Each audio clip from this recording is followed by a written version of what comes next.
మాజీ రాష్ట్ర ముఖ్యమంత్రి వైఎస్ జగన్మోహన్ రెడ్డి సత్తెనపల్లి పర్యటనలో సింగయ్య అనే వ్యక్తి ఆయన వాహనం కింద పడి చనిపోయినట్టు ఒక వీడియో వైరల్ అవుతోంది. అదేవిధంగా ఈ వాహనం కింద పడి చనిపోయాడు అనేసి అని చెప్పి ఈ కూటమి ప్రభుత్వం ఏదైతే ఉందో ఆ వాహనంలోని కింద పడి చనిపోయాడు అనేసి అని చెప్పేసి ఆ వీడియో ఆధారం చేసుకొని వైఎస్ జగన్మోహన్ రెడ్డికి సంబంధించిన వాహనాన్ని బుల్లెట్ ప్రూఫ్ వాహనాన్ని సీజ్ చేస్తూ అదేవిధంగా వైఎస్ జగన్మోహన్ రెడ్డిని A2గా ఇందులో చేర్చడంపై అసలు ఏమనుకుంటున్నారు అనే విషయంపై మనతో మాట్లాడేందుకు పొలిటికల్ అనలిస్ట్ కార్వేటి రాజగోపాల్ రెడ్డి గారు ఉన్నారు. వారిని అడిగి తెలుసుకునే ప్రయత్నం చేద్దాం. సార్ చెప్పండి, ఈ కూటమి ప్రభుత్వం రెడ్ బుక్ రాజ్యాంగాన్ని అమలు చేసే దాంట్లో ఏదైతే సత్తెనపల్లిలో ఇన్సిడెంట్ జరిగిందో సింగయ్య వైఎస్ జగన్మోహన్ రెడ్డి వాహనం కింద పడి చనిపోయాడు అనేసి అని చెప్పేసి అంటున్నారు.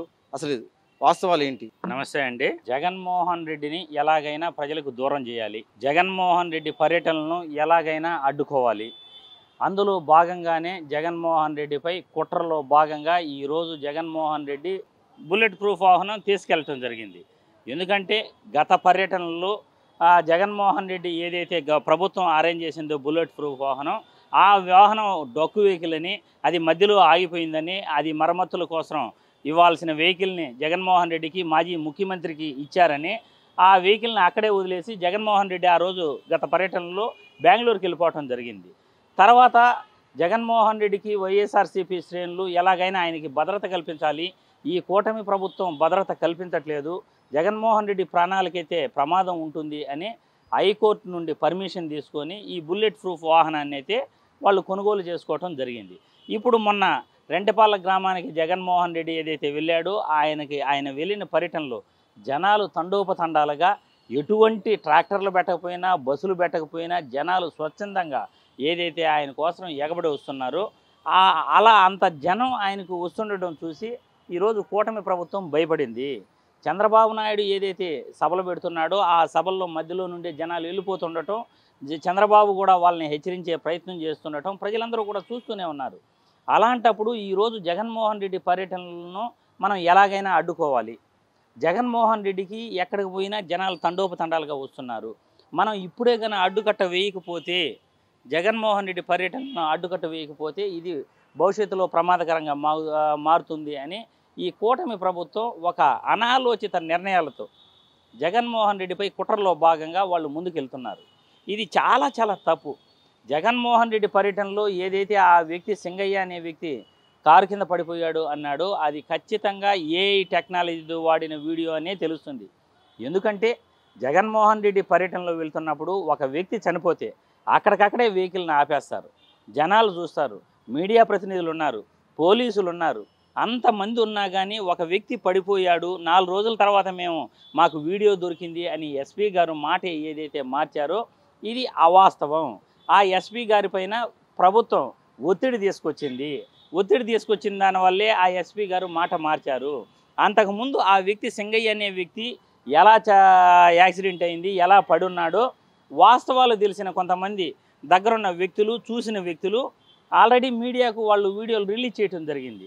ఆయన ఒక వంతెన పైన పడున్నాడు, దెబ్బలతో పడున్నాడు, ఆయన్ని ఆటోలో ఆసుపత్రికి తీసుకుపోతామంటే ఏఎస్ఐ రాజశేఖర్ అనే వ్యక్తి వద్దని చెప్పాడు. మేము 108లోనే తీసుకుపోతాము అని చెప్పాడు, ఆలస్యం చేశాడు. 108లో తీసుకుపోయిన తర్వాత ఆ వ్యక్తి చనిపోయేంత దెబ్బలైతే ఆ వ్యక్తికి లేవు, కానీ ఎలా చనిపోయాడో అర్థం కావట్లేదు అని 2 వ్యక్తులు కూడా వాంగ్మూలం ఇవ్వటం జరిగింది. ఈరోజు ఆ వ్యక్తి ఎలా చనిపోయాడు, దాని వెనకాల కుట్ర కోణం ఏదైతే ఉందో ఈరోజు జగన్మోహన్ రెడ్డికి Z+ భద్రత కల్పించాల్సిన కూటమి ప్రభుత్వం ఆయనకు Z+ భద్రత కేటాయించకపోగా ఆ వెహికల్ని కూడా వాళ్ళు తీసుకెళ్ళిపోవటం జరిగింది. ఆల్రెడీ AP 26 CE 0001 అనే వెహికల్ని ఆల్రెడీ సీజ్ చేశారు. ఎస్పీ గారు మొదటి రోజు ఏమంటే జగన్మోహన్ రెడ్డి పర్యటనలో కాన్వాయ్ వల్ల ఆ వ్యక్తి చనిపోలేదు, ప్రైవేటు వెహికల్ ఢీకొనటం వల్ల ఆ వ్యక్తి చనిపోయాడు అంటూ ఆ ప్రైవేటు వెహికల్ ఏదైతే ఉందో AP 26 AE 0001 ఆ వెహికల్ని అయితే సీజ్ చేయడం జరిగింది. ఇప్పుడు జగన్మోహన్ రెడ్డి వెహికల్ కూడా సీజ్ చేసి జగన్మోహన్ రెడ్డిని ఎలాగైనా పర్యటనలకు అడ్డుకోవాలనే ప్రయత్నం చేస్తున్నారని వైఎస్ఆర్సీపీ శ్రేణులు గట్టిగా అంటున్నాయి. రాష్ట్రంలోని అనలిస్టులు కావచ్చు, మేధావులు కావచ్చు, వీళ్ళందరూ కూడా చెప్పే మాట చంద్రబాబు నాయుడు ఎక్కువ అతి చేస్తున్నాడు, కూటమి పాలనలో ఆయన ప్రజా సమస్యలపై దృష్టి పెట్టట్లేదు, ఎన్నికల హామీలపై దృష్టి పెట్టట్లేదు, ఆయన డైవర్షన్ పాలిటిక్స్ చేస్తున్నాడు అనేది అందరి వాదన. రైట్. అయితే జగన్మోహన్ రెడ్డి లాంటి జనంలో క్రేజ్ ఉన్న ఒక నాయకుడు, మాస్ లీడరు జనాల్లోకి వెళ్తుంటే ఈ పోలీసులు ఎందుకు భద్రత కల్పించట్లేదు? ఇదంతా రెడ్ బుక్ రాజ్యాంగంలోనే రాతలేనా ఇవన్నీ? ఒక మాజీ ముఖ్యమంత్రికి, ప్రజాదరణ ఉన్న జననేతకి కంపల్సరిగా ఏ ప్రభుత్వం అయినా Z+ భద్రత కేటాయించాలి.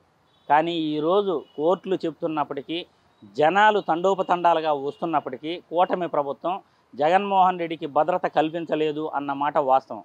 ఎందుకంటే ఆయన పర్యటనలో గత 5 పర్యటనల నుండి చూస్తూనే ఉన్నాం. మిర్చి యార్డ్ రైతులను ఎప్పుడైతే కలవడానికి వెళ్ళాడో ఆ రోజు ఎమ్మెల్సీ ఎన్నికల కోడ్ అమల్లో ఉన్నందువల్ల మేము భద్రత కల్పించలేదు, ఆయనయ్యే వచ్చాడు అని చెప్పారు. తర్వాత వినుకొండ పర్యటనకి వెళ్ళాడు, అనంతపురం జిల్లాలో సత్యసాయి జిల్లాకి వెళ్ళాడు, అక్కడ భద్రత కల్పించలేదు. దాని తర్వాత రెంటపాలకి వెళ్ళాడు, రెంటపాల గ్రామంలో భద్రత కల్పించలేదు. ఇలా ఆయన జగన్మోహన్ రెడ్డి పర్యటనలకు Z+ భద్రత కేటాయించకపోవటం, సాక్షాత్తు మాజీ ముఖ్యమంత్రి ఇంటిపైనే దాడి జరగటం, ఇవన్నీ కూడా జగన్మోహన్ రెడ్డిపై కుట్ర జరుగుతూ ఉంది అని అయితే తెలుస్తూ ఉంది. అయితే ఇప్పుడు ఏదైనా కారులో ప్రయాణిస్తుంటే వారిని A2గా చేర్చడం లేదా A3గా చేర్చడం ఇలాంటిది కరెక్ట్ అంటారా? గతంలో 2015లోను 2016లోను ఇదే విధంగా చంద్రబాబు నాయుడు కాన్వాయ్ కింద కూడా 2 వ్యక్తులు పడి చనిపోయారు. 2016లో వచ్చేసి టెంపరరీ సచివాలయం ఏదైతే ఉందో దాన్ని ఓపెనింగ్కి వెళ్తున్నప్పుడు అక్కడ కూడా చంద్రబాబు గారి కాన్వాయ్ కింద వ్యక్తి పడి చనిపోయాడు. కానీ అప్పుడు ఎటువంటి కేసు పెట్టలేదు. చంద్రబాబు అనుకూల మీడియా కూడా ఎటువంటి ఆ రోజు వార్తలు ప్రచురించడం కానీ ఏమీ కూడా చేయలేదు. గోదావరి పుష్కరాల్లో కూడా చంద్రబాబు గారు షూటింగ్ వల్లే అక్కడ తొక్కిసలాట ఎక్కువ జరిగి 29 మంది మరణించారనే విషయం తెలుసు. తిరుపతి వైకుంఠ ఏకాదశి దర్శన టికెట్లకు కూడా చంద్రబాబు గారు ఆ రోజు కుప్పంకు రావటం వల్ల చిత్తూరు జిల్లాలోని పోలీసులందరూ చంద్రబాబు గారి పర్యటనలో నిమగ్నమై ఉన్నందువల్ల తిరుపతి వైకుంఠ ఏకాదశి ఏర్పాట్లలో భద్రతా వైఫల్యం కొట్టొచ్చినందువల్లే ఎక్కడ కూడా 7 మంది చనిపోయారు, 40 మంది గాయాలైన విషయం తెలుసు. అయినప్పటికీ ఈరోజు మాజీ ముఖ్యమంత్రి పైనే టార్గెట్గా ఆయన పైన కేసులు పెడుతున్నారు. చట్టాలనేటివి ఎవరికైనా సమానంగా ఉండాలి. చట్టాలనేటివి అది ప్రభుత్వంలో ఉన్న వాళ్ళకైనా లేదా ప్రతిపక్షంలో ఉన్నవారికైనా సమానంగా ఉండాలి. ఈరోజు ప్రభుత్వాలు అధికారంలోకి వచ్చిన తర్వాత పార్టీ అనేది పక్కన పెట్టేసేయాలి. అధికారంలోకి వచ్చిన తర్వాత ఒక ముఖ్యమంత్రి అంటే కుటుంబానికి పెద్ద లాంటి వాడు, అంటే రాష్ట్రానికి ఒక పెద్ద తండ్రి లాంటి వాడు. ప్రజా సమస్యలపై దృష్టి పెట్టాలి, ప్రతి ఒక్కరికి సమాన న్యాయం, అందరికీ సమానంగా చట్టాలు వర్తించేలా చూడాలి. ఈరోజు అది జరగట్లేదనేదే ప్రజలందరూ అనుకునే మాట.